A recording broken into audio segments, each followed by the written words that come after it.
There, this is Sarah Osborne. I'm your Jamberry consultant, and I'm here applying some wraps tonight. So let me tell you about what I have going on here. Over here, I really recommend treating your cuticles before you apply wraps, just to make sure they're pushed back and you don't have excess. You also need a scrub brush and kitchen dish soap like Dawn, something that's not moisturizing. Here's alcohol wipes, a buffer block, a file. If you're doing a junior's nails, which is girls that are 8 and under, I've heard that hairspray apparently helps their wraps stick better. They have a lot of oil in their cuticle area and nail beds, and that helps with it, so we can talk about that as we go on. This is what a wrap sheet looks like. Now, I've done a few on my hands already, so you can see that there's several sizes. You can get many uses out of a wrap sheet, which is very cost effective. I also have nail scissors. There's a cuticle cutter, tweezers, a pusher, and then over here I have the Jamberry heater, and I also have a little hot plate with a rice bag. Both of those work really well. You can get a hair dryer, that works as well. So let me show you what we're going to do here. I've already done my hands, but I left my pinky so you can see it's clean. I've used kitchen soap on it, but now we're going to use an alcohol wipe. If I can get it open. You don't have to use the Jamberry ones, but they are very large, so that's kind of convenient. It's been a while since I did the rest, so I want to make sure I have no oil. So that's very clean. Push back my cuticles. I've also, trimmed them the way I want them to be. I like to keep my nails short. And let me say before I get too much farther, when you order your wrap sheet, it comes in a package like this. These are the instructions that come with it.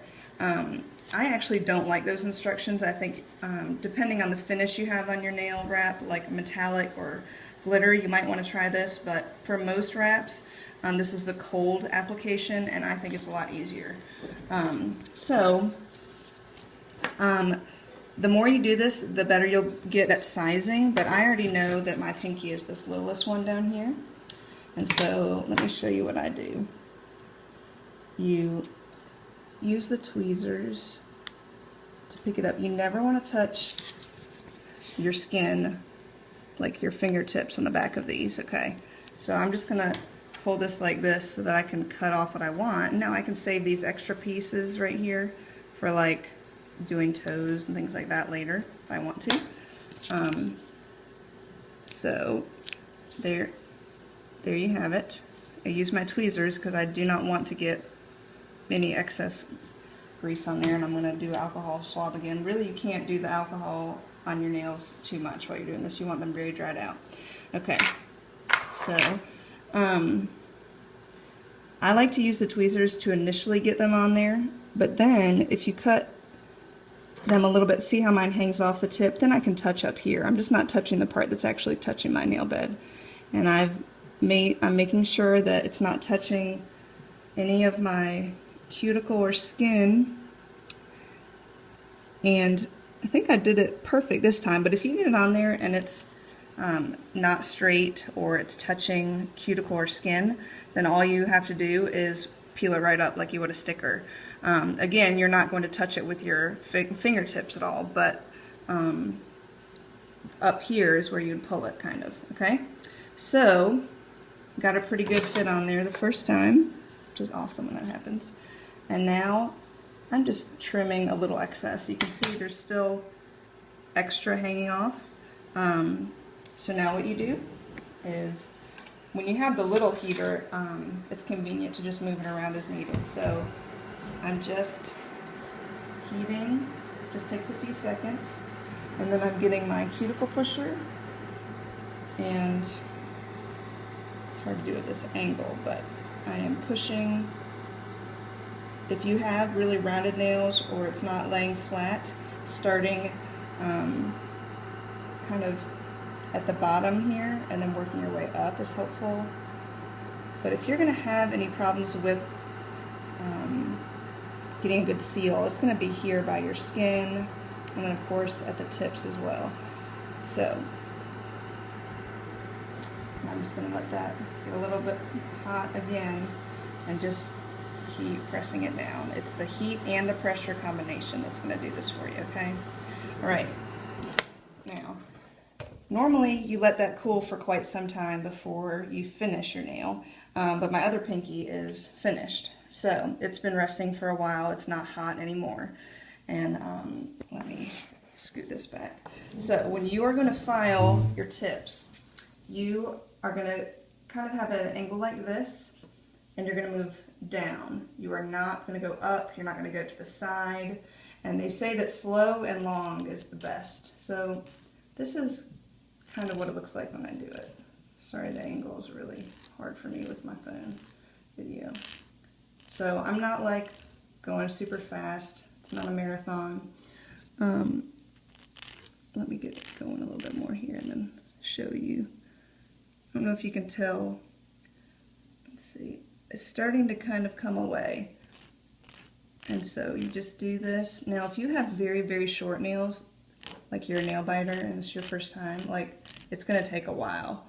But if you're just right there near the tip, kind of like mine are, it really does not take that long. It might on the edges take a little bit longer, but it's really not bad at all. Now if you have a little part that's sticking, you don't want to pull it. You have to actually file it to get it off.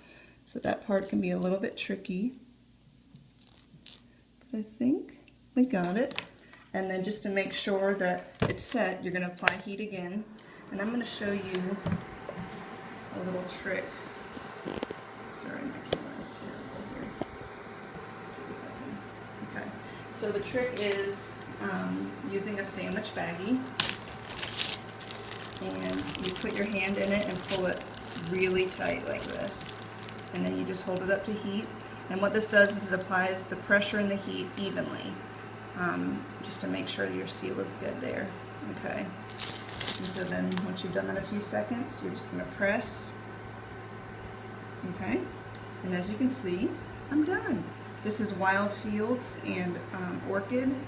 So this is a solid, and then of course a design with a solid finish.